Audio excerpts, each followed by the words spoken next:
If you're a coach or a consultant and you're wondering what it takes to get a client or a prospect to sign on the dotted line and buy a service or to renew, then this video is for you. By the way, if you're enjoying the content, consider subscribing and activating notifications, because that way you get informed in real time of anything new that I post in terms of sales, communication, negotiation, or anything persuasion at all.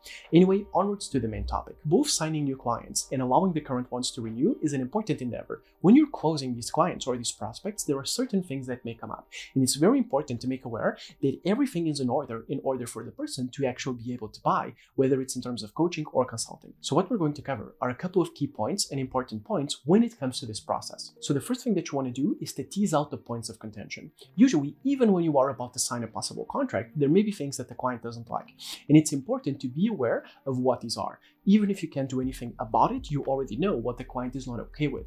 Because, for example, if you're very rigid in terms of your scheduling options or session time or the scope of the services or other things, people may have a problem with it. And usually they will literally tell you if you just bother to ask them. For example, they may say, hey, I really like that you're doing this for me and I expect to get results, but I don't like that the sessions are 50 minutes instead of 1 hour. Something very simple like that.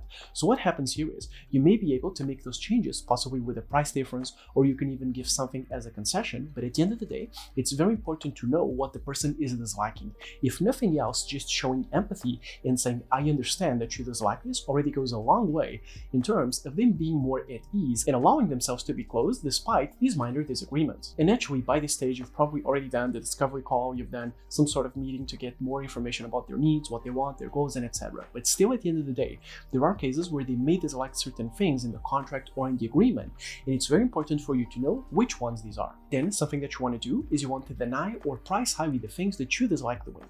At the end of the day, if you are a coach or a consultant, you may have cases where the person asks you to do something and you don't want to do it. And what may happen here is that you still sign the contract and you do it against your will. That degenerates into you not wanting to be there, not wanting to do that specific task, taking the person for granted, and the relationship just degrades over time. So what you want to do here is you want to be very sure about the specific services or specific things that you provide, and you want to either not do the other ones or you want to price them very highly. For example, in my past, I've had situations where certain clients graduate from negotiation coaching or career coaching, and now they want to do personal coaching because it's a little bit of soul searching. And I never liked doing personal coaching a lot, even though it gets some results, because it's more vague, it takes more time, and it may touch on a lot of deeper things which are not that apparent, especially in short time frames. So what happens is I don't usually do personal coaching anymore unless they pay me more for it and unless they are aware that I may not be able to get them those results in that area. In other words, it's an area that I don't focus on anymore, and even if I'm making a session and I'm open to doing the personal coaching, I still know that it's not going to get as much results as the other types of coaching would. So I try to discourage the person from asking me that, both in terms of the price and just literally telling them I would not recommend this, but I still allow them to do it against my recommendation.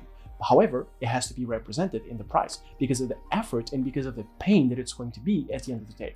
And as service providers, we all have specific types of services, specific types of products, specific types of activities that we just don't want to do at the end of the day. So it's very important that either we deny those or that we reflect that in the pricing by charging a lot more. So while other tips in this video may be about keeping the clients, this one is about keeping you. Because if you sign on the dotted line and you commit to doing things that you don't want to do, the relationship is just going to degrade over time, and it's going to be your fault on top of that. And this leads me to the next point, which is that you want to disclaim very explicitly what is not going to work or what may have less results than people would expect. At the end of the day, you may have areas of specialization where you can get excellent results and others where you are going to be more unstable. And what you want to do is when the client is unreasonable or just crazy and they want you to try something different that may not work, or they want you to do something that you have already recommended against, what you want to do is you want to disclaim very explicitly that you think that this may not work or you may not get those results, but you're still willing to do that if they take responsibility. For example, I had a case where I had a CEO who was the sponsor of a project and they wanted another one of their executives to be coached by me.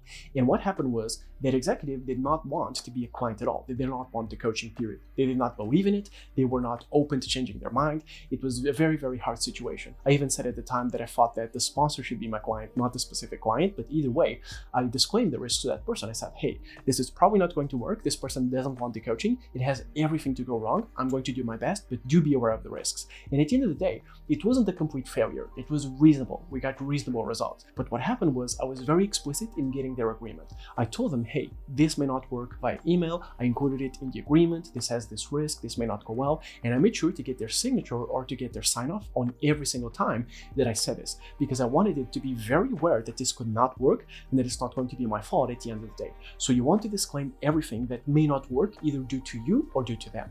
This may also happen because of changing specializations, right? You may have a service that you're very good at and another service that you're not that good at. And then the person asks for the first service and they get excellent results, and then they want the second service. And you may tell them, hey, this is my area of specialization and it worked very well, but this new area is not my area of specialization and it can go wrong. And you may even recommend them to go with another service provider if that makes sense. But you want to tell them, hey, if you stay and you really want to do this, be aware that these results may not be the ones that you want. And if you have disclaimed that, and if they agree to it, then you can proceed with safety. Then another important point is that you want to pivot before they do. What I mean by this is, there is a point in a relationship, it may be during a specific service or coaching program, or it may be between programs, where you feel that the person changes. Maybe they kind of lose a little bit of life energy, you can see it in their eyes, they want something different. This is either boring them, or they don't need it anymore, or they want to do something different. And what you want to do is, not only do you want to catch that change in the trend, you want to overtake it, and you want to be the first to suggest a change. So for example, I've had a client that was doing speaking coaching for 6 months, and it went perfectly, and then they wanted to learn how to sell, so we did a new program to learn how to sell and how to pitch, and they wanted to work specifically with innovation in finance. But then what happened was that they didn't really not like the selling part. So what would happen is that in the past, while they would love the public speaking and presentation piece, now they didn't love the sales piece. And what would happen is that every week they were dragging their feet and they didn't seem motivated, and at the end of the day, it just seemed like they didn't want to be there. So I interjected, and as soon as I caught that in the first session, I said, hey, it seems like you're not liking this. Let's test this for another 2 weeks. And if it doesn't work for those 2 weeks, let me give you those sessions for free. And then let's change the focus of our program and maybe do 50% public speaking and 50% sales, which ended up being the format that we followed, because they wanted one area just due to the motivation, and they wanted the other area, well, because it was a necessity. They didn't even want it, they just needed it. So at the end of the day, you may have a situation where the client changes. Either they want something different, or maybe there's something that changes about them as a person, but they just don't want to be there, or they don't want to be there using the same format. So what you have to do is, instead of not doing anything and waiting months, and then they tell you that they don't renew, and then you like surprised Pikachu face, what you want to do is you want to overtake them. And you want to think, hey, you want to change? Let me think about how you're going to change and what is the best for you, and you propose that immediately. Because otherwise, there's just going to be a degradation of the relationship over time, and everybody loses, trust me. Then another thing that you want to do is to see the renewal. And this may seem basic, but there are so many consultants and coaches that don't do it. At the end of the day, if you have a coaching program, for example, that is of 6 months, you're not going to ask them whether they're going to renew in the 5th month while it's over. No, what you want to do is, as they are reaching their goals, you're starting to ask, hey, what are the next goals? What are the next things that you want to do? Or you can even ask them point blank, do you want to renew after this? Do you want to do a different type of program? Even if you get vague answers like maybe, or it depends on results, and so on, the person is willing to talk about it. What you don't want is to be blindsided because you think that everything is fine because you haven't brought up the subject, and then after 6 months, the person says, I'm not going to renew, and then you think, well, if I just asked about it, maybe I could have prevented it, but you didn't, right? So it's very important to just ask them, just have a conversation with them and say, hey, can we talk 10 minutes about this after the specific session that we're having today? Or can we just have a checkpoint to know where we are at, what are the results, are you happy with the results, and what you want to do after this? And here's the thing, even if it is a little bit awkward, because maybe, for example, you ask at the 3-month mark whether they're renewing and they say no, and then you have another 3 awkward months of knowing that they're not going to renew, that's fine, because it's liberating. At least you know that this is the last time that you have with them, that last period, and then you can focus on enabling them as much as you need, or as much as the service comprises, and then you can tell them how to do this on their own, but it puts you at peace. And what may happen here is, even if they don't want to renew and they tell you that, they may change their mind throughout the program if they get more results, or you can think of new things that could be useful to them and you can bring them up before the program is finished. So